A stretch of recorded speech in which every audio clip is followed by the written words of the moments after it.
सबको जय मसीह की और प्रभु की शांति आप सबके साथ हो। मैं परमेश्वर का धन्यवाद करती हूँ कि खुदा ने आज का दिन हमें दिया कि मैं आपके साथ परमेश्वर का वचन बांट सकूँ। जैसे कि हम देखते हैं आज के समय में हर इंसान बहुत मेहनत करता है कि वो अपनी ज़िंदगी में सफल हो पाए। हर एक इंसान का अलग अलग गोल हो सकता है और वो पूरी तरह से जतन करते हैं कि वो उस गोल को पा सके। लेकिन कई बार क्या होता है, वो सफल होने की बजाय असफल हो जाते हैं और वो अपनी ज़िंदगी में निराश होते हैं। और आज हम देखते हैं बहुत से लोग हैं जो डिप्रेशन का शिकार हैं, बहुत से लोग हैं जो स्ट्रेस में रहते हैं और वो सोचते हैं कि वो अपनी ज़िंदगी में कभी सफल नहीं हो सकते। तो हो सकता है आपकी ज़िंदगी में भी आज ऐसा हो रहा हो। आप अपनी ज़िंदगी में सफल होना चाहते हो लेकिन हो नहीं पा रहे।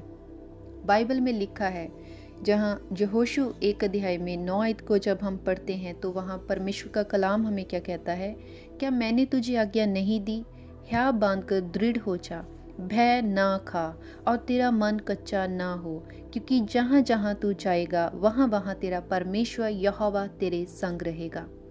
जे वचन किसी इंसान का नहीं है, जे वचन परमेश्वर का है, उस परमेश्वर का जो सर्वशक्तिमान है, जो सब कुछ करने की सामर्थ रखता है। तो जो परमेश्वर का कलाम है वो सच्चा है, वो जो कहता है वो करता है। तो खुदा के कलाम में क्या लिखा है कि तू हया बांध कर दृढ़ हो जा, भय ना खा। क्योंकि जब हमारी ज़िंदगियों में मुश्किलें आती हैं, परेशानियाँ आती हैं, अलग अलग तरह की चुनौतियाँ आती हैं, तो हमारा जो मन है वो भय मानने लगता है और हमें लगता है कि मैं ये काम नहीं कर सकता या मैं ये काम नहीं कर सकती। लेकिन खुदा का कलाम हमें क्या कहता है कि तू भय ना खा, क्योंकि जहाँ जहाँ भी तू जाएगा वहाँ वहाँ तेरा परमेश्वर यहोवा तेरे संग रहेगा। वो परमेश्वर जो सब कुछ करने की सामर्थ रखता है। हो सकता है आज आप जो मुझे सुन रहे हैं आप सोचते हो हाँ मुझे ये वचन पता है, और बहुत से मसीही भाई बहन हैं जो इस वचन को बोलते हैं अपनी प्रार्थना में कि या खुदा तेरे कलाम में लिखा है कि जहाँ कहीं भी तू जाएगा मैं तेरे संग रहूँगा। वो प्रार्थना करके जाते हैं लेकिन फिर से वो देखते हैं कि जो जिस आशीष का वो वेट कर रहे हैं, जिस छुटकारे का वो वेट कर रहे हैं, उनकी ज़िंदगी का वो हिस्सा अभी तक नहीं बनी।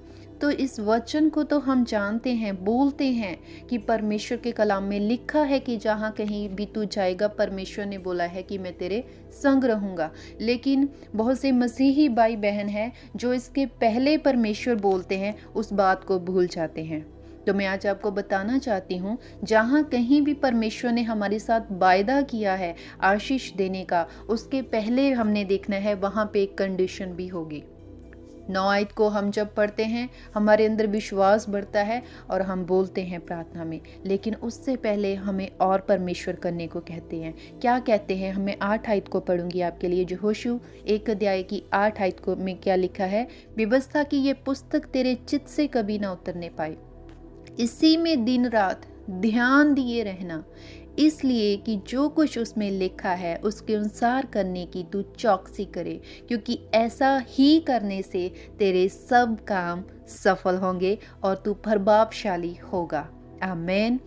यहाँ पे परमेश्वर क्या कहते हैं, खुदा के कलाम में लिखा है कि जो तेरा ध्यान है दिन रात व्यवस्था की ये पुस्तक के ऊपर हो, तुम्हारा चित्त कभी इससे उतरने ना पाए, इस कलाम से खुदा के वचन में से तेरा चित्त उतरने ना पाए, तुम्हारा ध्यान जो है दिन रात रहना। आज अपने आप की जांच कीजिए कि दिन रात मेरा ध्यान कहाँ रहता है, सफल होने में, पाप में, शरीर की अभिलाषाओं को पूरा करने में रहता है, या फिर मेरा ध्यान अलग अलग तरह के सोल्यूशन ढूंढता है कि किस तरह से मैं अपनी ज़िंदगी में प्रभावशाली हो जाऊं। आज हर इंसान प्रभावशाली होना चाहता है। हो सकता है कई इंसान हैं जो चाहते हैं कि मेरे घर में प्रभाव हो, कोई चाहता है मेरे मोहल्ले में मेरा प्रभाव हो, कोई चाहता है मेरे शहर में मेरा प्रभाव हो, कोई चाहता है मेरी कलीसिया में मेरा प्रभाव हो, कोई चाहता है पूरे देश में, पूरे कंट्री में मेरा प्रभाव हो।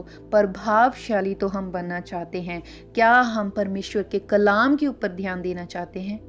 मेरे अजीजों, अगर आप चाहते हो कि जो काम आप करें उसमें आप सफल हों, तो ये एक चाबी है कि जो खुदा का कलाम हमें दे रहा है कि जो हमारा ध्यान है दिन रात परमेश्वर के वचन के ऊपर हो। और फिर खुदा क्या कहते हैं, इसलिए कि जो कुछ उसमें लिखा है उसके अनुसार करने की तू चौकसी करें। हम अपनी ज़िंदगी में बहुत काम करते हैं, और कई बार पाप भी करते हैं। इसीलिए परमेश्वर का कलाम हमें कहता है कि जो हमारा ध्यान है दिन रात इस व्यवस्था की पुस्तक के ऊपर हो, मतलब परमेश्वर के वचन के ऊपर हो, ताकि जो कुछ वचन में लिखा है हम उसी के अनुसार अपने सभी कार्य करें।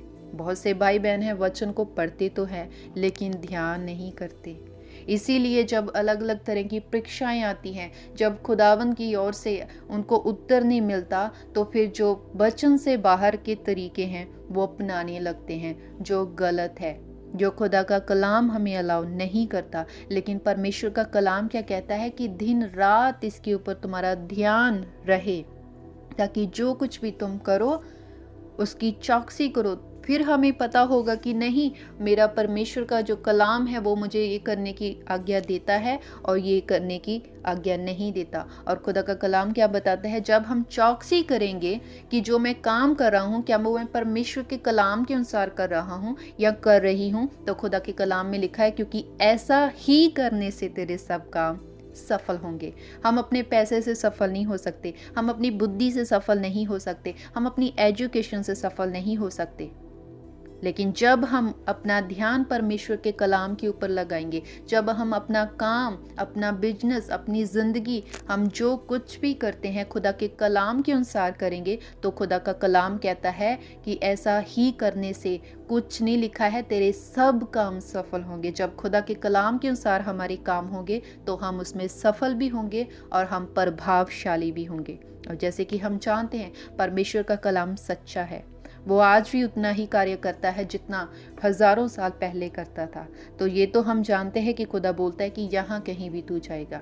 लेकिन उससे पहले क्या है, जब हमारा चित्त परमेश्वर के वचन के ऊपर होगा, जब हमारा ध्यान परमेश्वर के वचन के ऊपर होगा, जब हमारे काम परमेश्वर के वचन के अनुसार होंगे, तब हम उसमें सफल भी होंगे, हम प्रभावशाली भी होंगे और हमारा परमेश्वर हमारे साथ होगा। इस वचन के द्वारा प्रभु आप सबको आशीष दे।